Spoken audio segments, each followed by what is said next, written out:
สบายดีขอต้อนรับเข้าสู่การรายงานข่าวพยากรณ์อากาศที่ห้องข่าวกรมอุตุนิยมและโทรศาสตร์เฮามาเบิ่งรูปภาพดาวเทียมมื้อนี้นำกันเลยว่าจะเป็นแนวใดมวลอากาศหนาวเย็นที่ประเทศจีนยังสืบต่อแผ่ลงมาปกคลุมทั่วทุกภาคของประเทศลาวด้วยกำลังแรงสมทบกับลมมรสุมตะวันออกเฉียงเหนือที่มีกำลังแรงพัดปกคลุมซึ่งจะเฮ็ดให้อากาศเย็นหาหนาวเย็นอยู่ทั่วไปในแต่ละภาค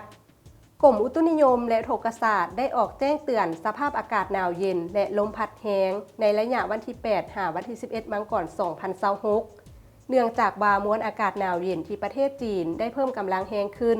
จะแผ่ลงมาปกคลุมทั่วทุกภาคของประเทศลาวด้วยกำลังปานกลางหาแรง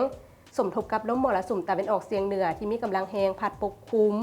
ซึ่งจะเฮ็ดให้อุณหภูมิอากาศเย็นลง 3-5 องศาอยู่ในแต่ละภาคและจะเฮ็ดให้สภาพอากาศหนาวเย็นอยู่ทั่วไปในแต่ละภาคและอากาศจะหนาวเย็นหลายอยู่บรรดาแขวงภาคเหนือและเขตภูเพียงบริเวณพร้อมจะมีลมพัดแรงอยู่ทั่วไปในระยะวันที่ 8 หาวันที่ 11 มังกร 2026 นี้ดังนั้นจึงขอแจ้งเตือนถึงประชาชนบรรดาเผ่าองค์การปกครองท้องถิ่นและองค์การจัดตั้งทุกภาคส่วนจงมีสติเกี่ยมพร้อมรับมือต่อสภาพการเปลี่ยนแปลงของอุณหภูมิอากาศหนาวเย็นดังกล่าวโดยเฉพาะอยู่เขตภูสูงภูดอยและหอมภูเซนบรรดาแขวงภาคเหนือ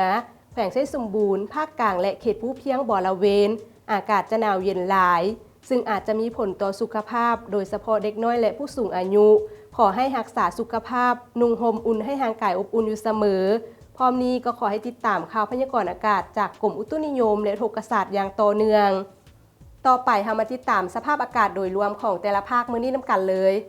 ภาคเหนือด้านตะวันออกอากาศหนาวเย็นหลายพร้อมมีหมอกหนาปกคลุมทั่วไปในตอนเช้าและจะมีลมพัดแรงเป็นบางโอกาสอุณหภูมิในระหว่าง 3-19 องศาภาคเหนือด้านตะวันตกอากาศหนาวเย็นหาหนาวเย็นหลายพร้อมมีหมอกหนาปกคลุมในตอนเช้า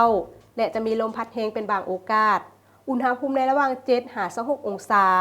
ที่นครหลวงเวียงจันทร์อากาศหนาวเย็นพร้อมมีหมอกบางปกคลุมทั่วไปและจะมีลมพัดแรงอยู่เกือบทั่วไปอุณหภูมิในระหว่าง 13-26 องศา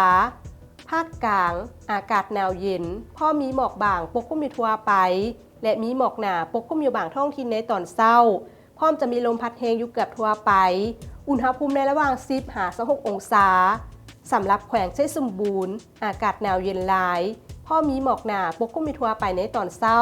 และจะมีลมพัดแรงอยู่บางบริเวณอุณหภูมิในระหว่าง 4-25 องศาภาคใต้อากาศหนาวเย็นพร้อมมีหมอกบางปกคลุมทั่วไปและจะมีลมพัดแรงอยู่เกือบทั่วไปอุณหภูมิในระหว่าง 10-29 องศาสำหรับเขตภูเพียงบริเวณอากาศหนาวเย็นหลายพร้อมมีหมอกหนาปกคลุมทั่วไปในตอนเช้าและจะมีลมพัดแรงเป็นบางโอกาสอุณหภูมิในระหว่าง 5-23 องศาท่านผู้ชมที่เคารพมาฮอดนี้การรายงานข่าวพยากรณ์อากาศก็ได้หมดเวลาลงแล้วท่านสามารถติดตามชมโดยผ่าน Facebook หรือ YouTube ที่ขึ้นตามหน้าจอนี้ขอขอบใจสำหรับการรับชมข่าวพยากรณ์อากาศแล้วพบกันใหม่ในมื้ออื่นสำหรับมื้อนี้ขอกล่าวคำว่าสบายดี